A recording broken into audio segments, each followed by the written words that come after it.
দর্শক আমন্ত্রণ, জানতে চাই, শুনতে চাই। আর আজকের পর্বে আজকে আমরা কথা বলবো কাউন্টারিং ভায়োলেন্ট অ্যান্ড এক্সট্রিমিজম নিয়ে। আর এই বিষয়ে কথা বলার জন্য অতিথি হিসেবে আমাদের দুজন বিশেষ অতিথি স্টুডিওতে আছে। Her excellency Marcia Bernicat, US ambassador Bangladesh, welcome to the show. Thank you. এবং আরও আছে Monirul Islam, head of counter terrorism and transnational crime unit. আপনাকে স্বাগত জানাচ্ছি। আপনাকে দিয়ে শুরু করতে চাই। আমরা অনেকগুলো জঙ্গি হামলা, সন্ত্রাসদের হামলা দেখছি বিভিন্ন জায়গায় বাংলাদেশের, কিন্তু এই হামলা একটা বড় অংশ যারা জড়িত আছে তারা তরুণরা আসলে কিভাবে এরকম ধ্বংসাত্মক মতবাদের সাথে জড়িত হচ্ছে? ধন্যবাদ। Youths are the strength of a nation. So everywhere, শুধুমাত্র বাংলাদেশে নয়, যুগে যুগে আসলে তরুণেরাই এই ধরনের যে কোনো পরিবর্তনের ক্ষেত্রে এগিয়ে এসেছে।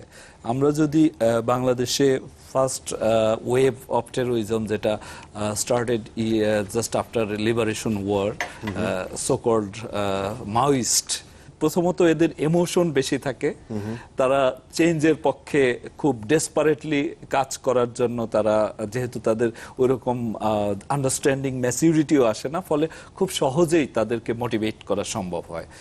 সেই কারণেই দেখা গেছে যে কোনো সময় এদেরকে যেমন ভালো কাজে যেমন ব্যবহার করা সম্ভব, যেমন আমরা দেখেছি 1971-এ in our liberation war, youths were the majority.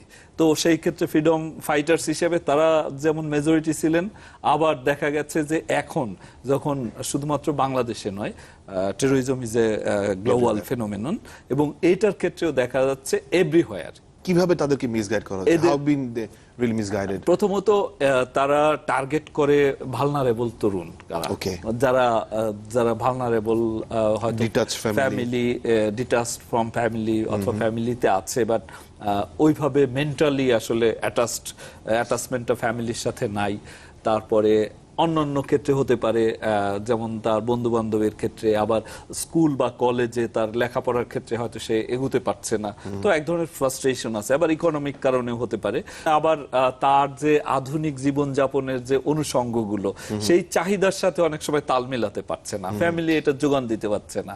তো যেমন তার একটা স্মার্টফোন দরকার, ফ্যামিলি এটা প্রোভাইড করতে পারছে না। তো এটার থেকেও তার এই যে চাওয়া পাওয়ার দ্বন্দ্ব কিন্তু এক ধরনের ফ্রাস্ট্রেশন তার ভিতর তৈরি করছে, এবং এই ফ্রাস্ট্রেটেড গ্রুপটাকেই তারা ভালনারেবল দেখছে।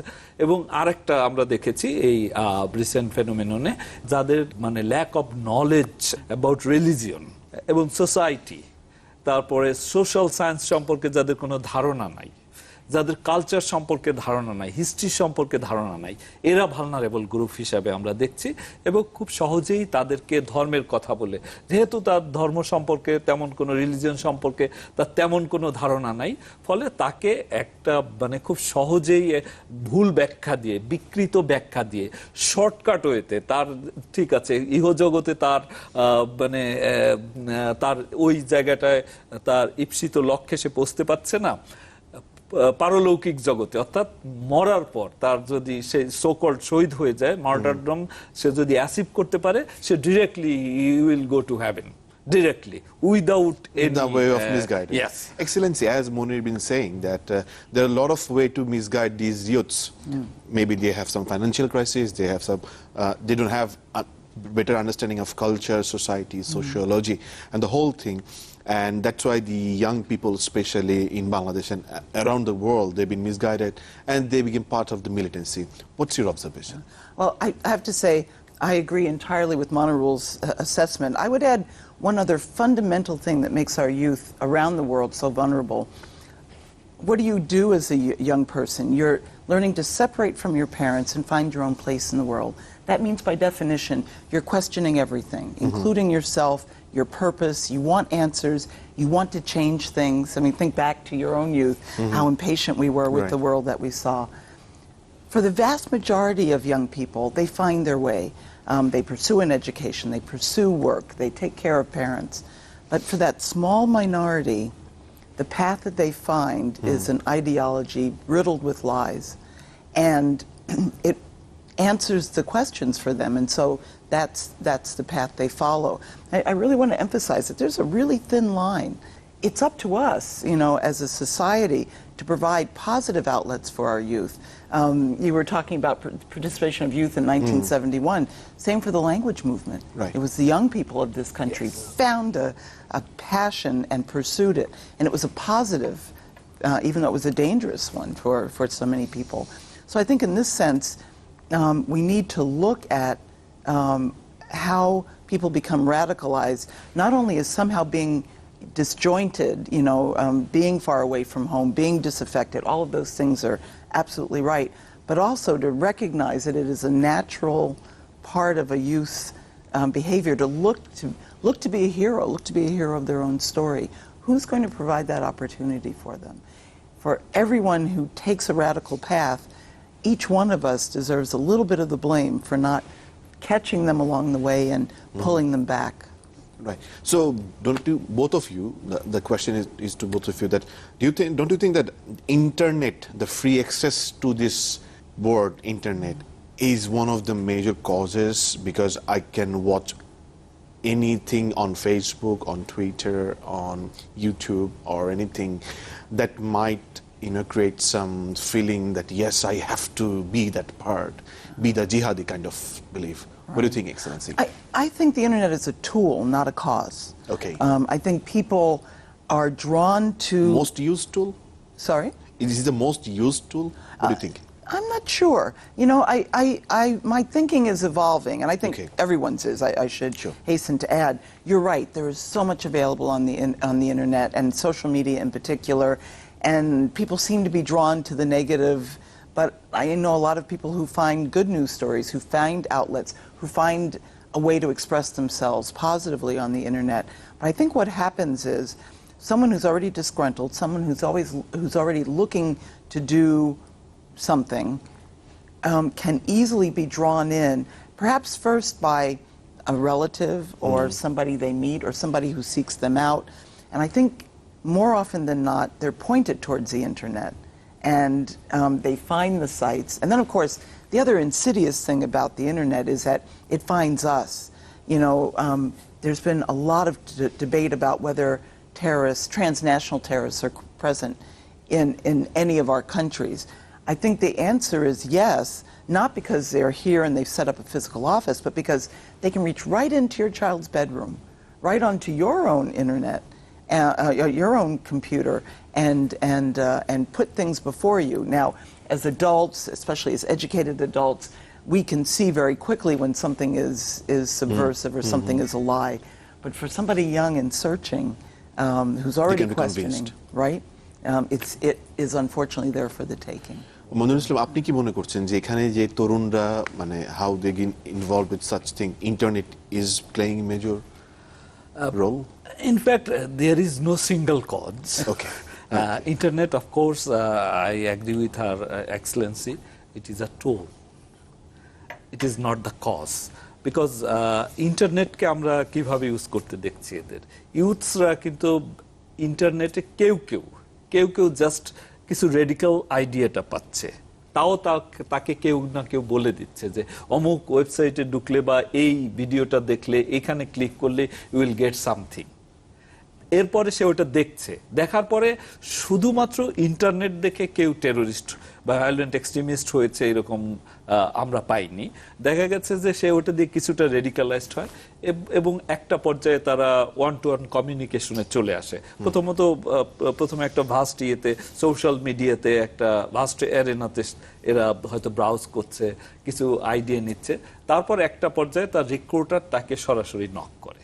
তো রিক্রুটার যখন সরাসরি নক করে তখন ওয়ান টু ওয়ান কমিউনিকেশনে চলে আসে, সেটা ইন্টারনেটে হতে পারে। কিন্তু আমরা দেখেছি ভায়োলেন্ট এক্সট্রিমিস্ট হতে গেলে তাকে face to face interaction it is a must. কাজেই ইন্টারনেট কিন্তু তাকে otherwise the motivation won't work that much, right? এটা হয়তো এক্সপিডাইট করছে। Okay. On this discussion, I have to take the first break, and I'll have more question. I would love to know the root cause of it. But before that, I have to take a break. দর্শক, আমরা আলোচনা করছিলাম জঙ্গিবাদ, সন্ত্রাসবাদ দমন এবং কিভাবে এটা তরুণদেরকে উৎসাহিত করছে। আলোচনার এই পর্যায়ে একটা বিরতি নিচ্ছি, সাথে থাকুন, ফিরছি একটু পর।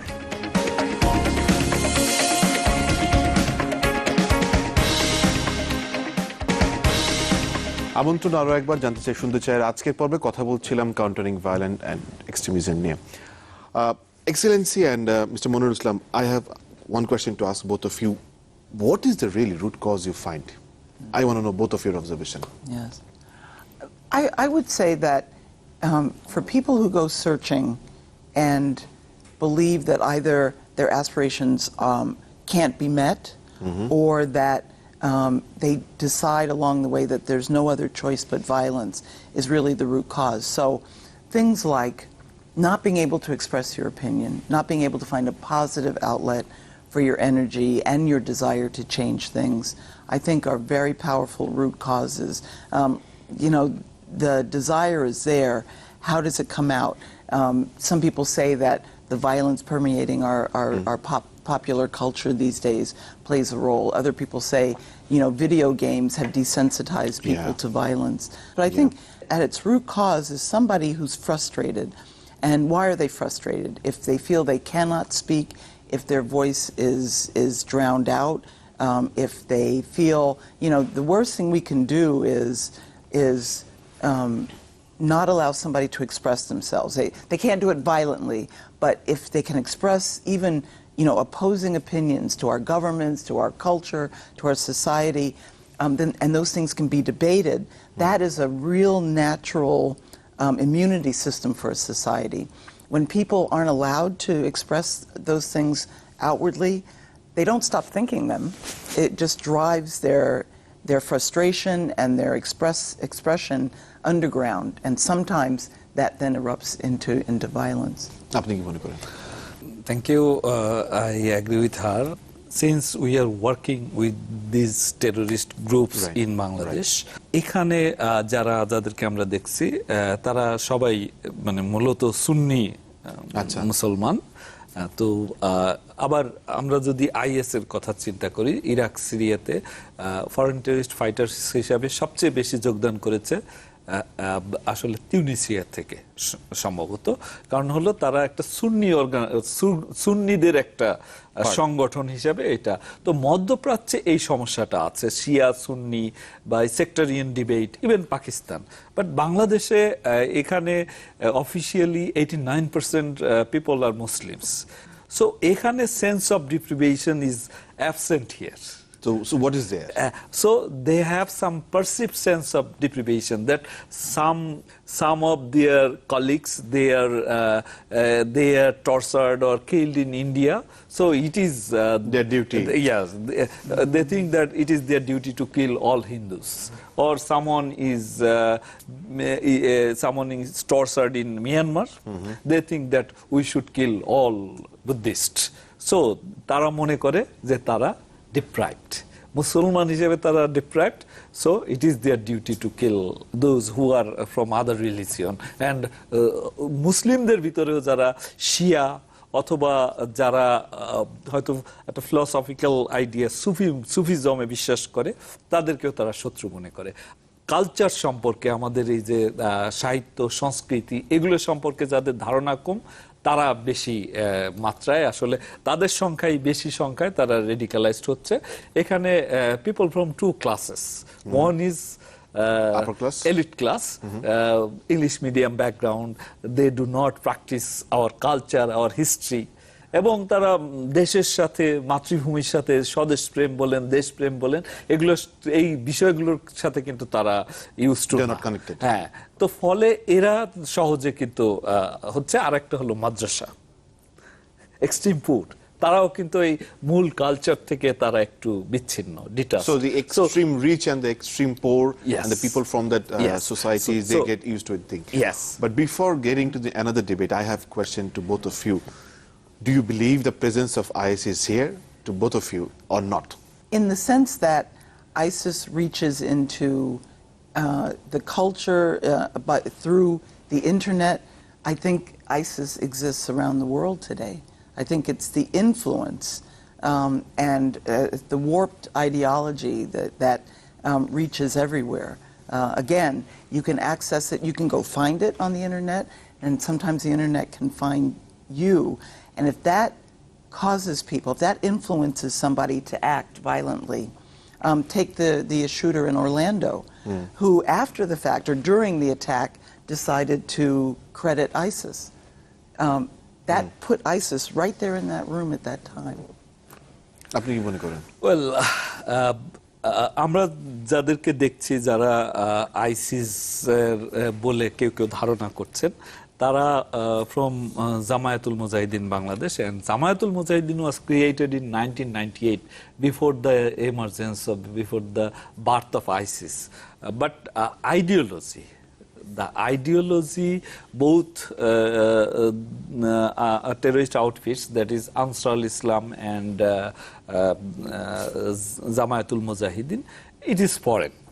এই টেরোরিজমের আইডিয়া বা এই ইসলামের যে ব্যাখ্যাটা দিয়ে এই সালাফিজমটাই আসলে একটা বিদেশি জিনিস। It is imported in Bangladesh. তো এইখানে আমরা দেখেছি যে কখনো তারা হিজবুত তাহরির, কখনো আল কায়দা, কখনো বা আইএস, এদের যে আইডিওলজিগুলো আছে এইগুলোর কিছু কিছু অংশ তারা আফোল্ড করে এবং তাদের যে ট্যাকটিক্স গুলো এগুলো অনুসরণ করে, কারণ this is available in the internet. So তারা এইগুলো কিন্তু ডিরেক্টলি তারা কোনোভাবে connected with ISIS in Iraq on Syria এরকম কোনো মানে এখন পর্যন্ত কোনো এভিডেন্স আমরা পাইনি। When you think about it, you know, what is the goal of ISIS and these other groups, these transnational groups? It's to destroy or tear the very fabric of a country's society, especially a democracy, especially a country like Bangladesh, like the United States, that is so culturally diverse. To have that influence clearly is not Bangladeshi. You know, from the moment the first attacks on foreigners began, people would say to me, and I absolutely believed it, this is not Bangladesh.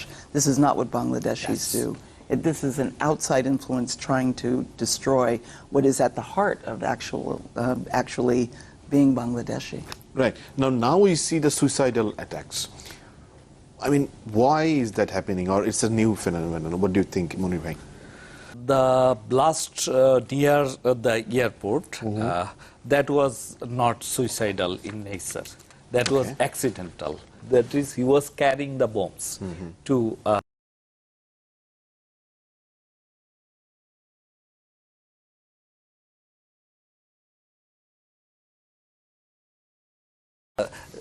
তারা কখনোই পুলিশের হাতে বা ল enforcing এজেন্সির হাতে live ধরা পড়বে না।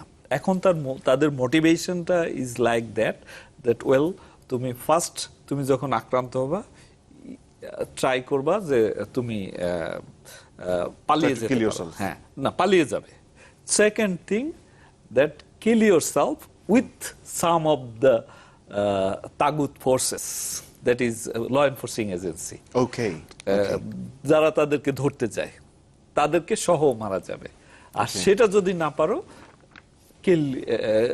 commit suicide. Okay. And they explain that this type of suicide is not a sin, so they kill themselves. Right. On that point, I want to know your observation, but before that I have to take a break. দর্শক, আমরা আলোচনা করছিলাম জঙ্গিবাদ, সন্ত্রাসবাদ, দমন এবং এগুলো নিয়ে, এবং নতুন যে এক ধরনের ফেনোমেনা আমরা দেখছি সুইসাইডাল অ্যাটাক, সেটা নিয়ে আলোচনা চলতে থাকবে। সাথে থাকুন, ফিরছি একটা বিরতির পর।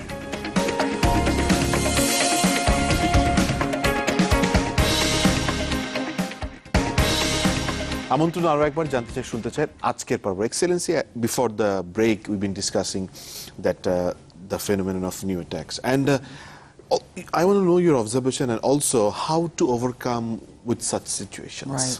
Well, first of all, let me just offer, you know, our condemnation for this new round of attacks and violence, and our condolences to the victims and to their families.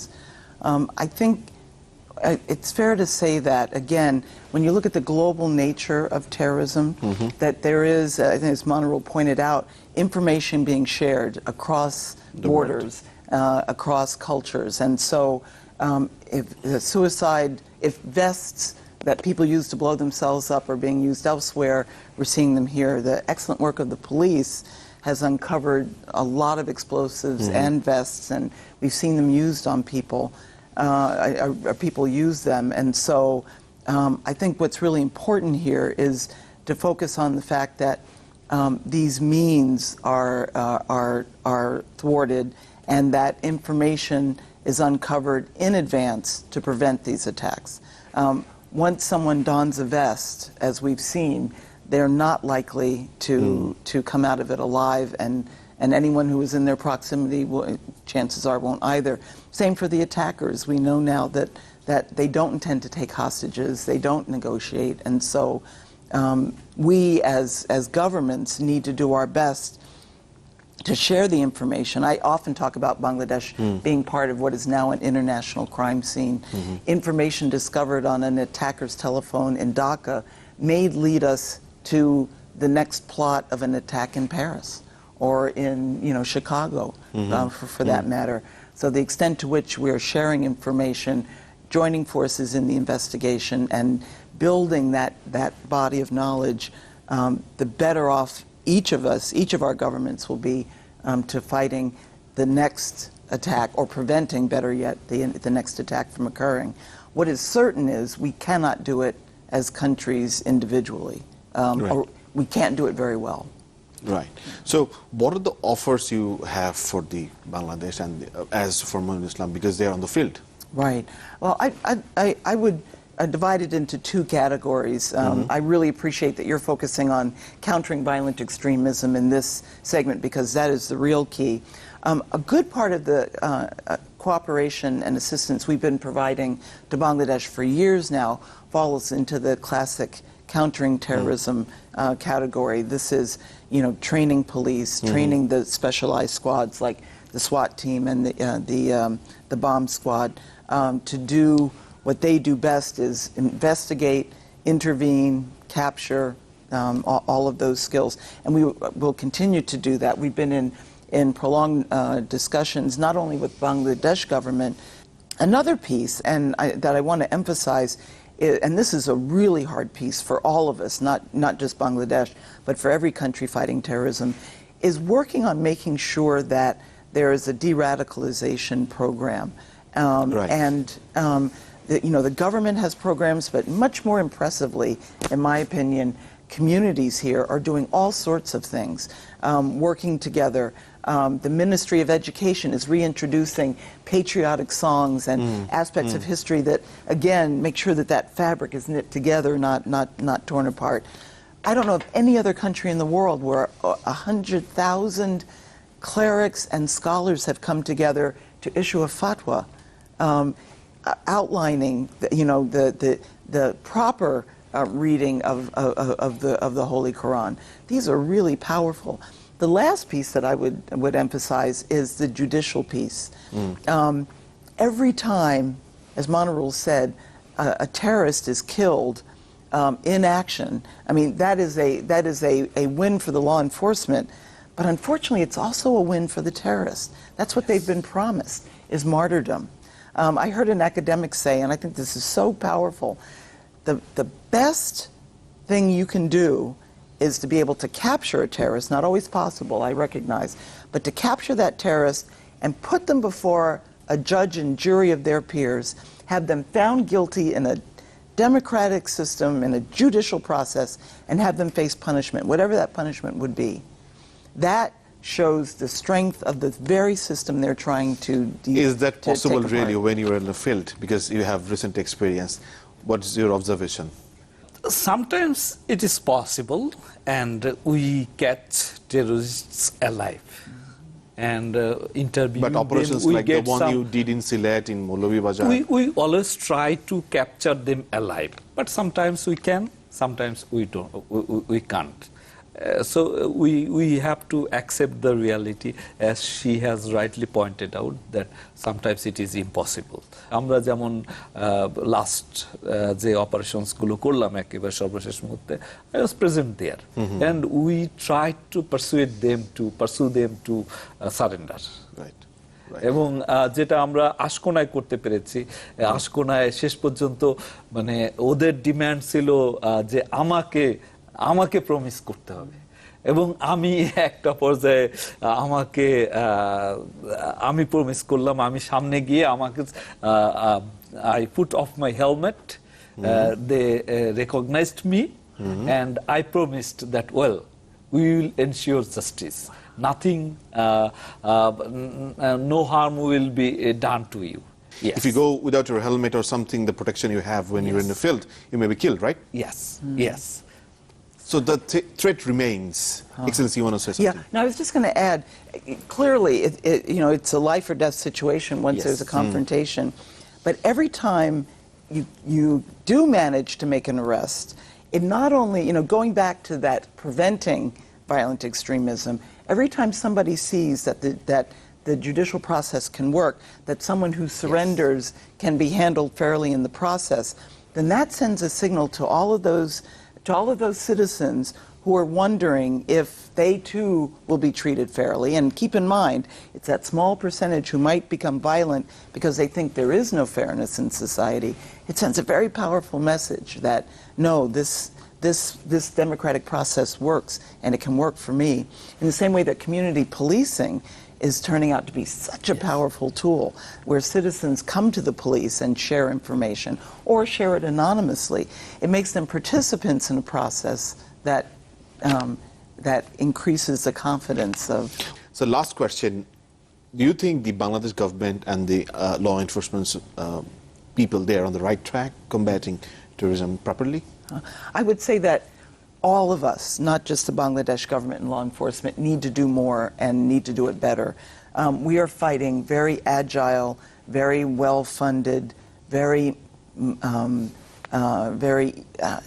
evil forces, and so who constantly come up with new things to do. So there's always more that all of us can do. That's not a criticism. You've heard me and others have heard me say the police here are doing an extraordinary job. We are very grateful for all the protection that we get as foreigners in this country.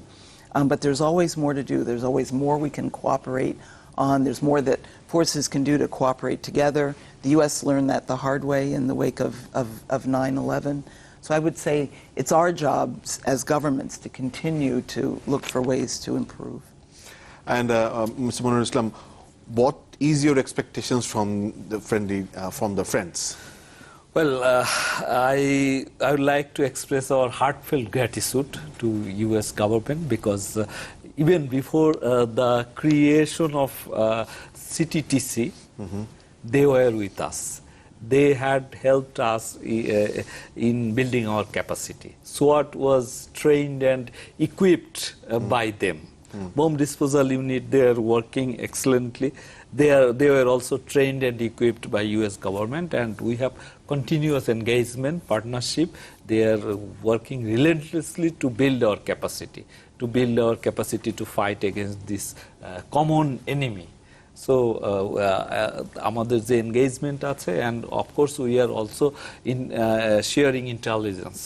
So I am hopeful that someday we will really finish this crisis throughout the world, and we have to work together for that. Thank you for coming, both of you, to the show, and it was really a really learning experience for me. Thank you, Hasib. Thank you. দর্শক, আমরা আশা করছি জঙ্গিবাদ, সন্ত্রাসবাদ পৃথিবী থেকে একদিন মুছে যাবে। সেই আশা নিয়ে শেষ করছি আজকের অনুষ্ঠান। দেখা হবে আগামী পর্বে।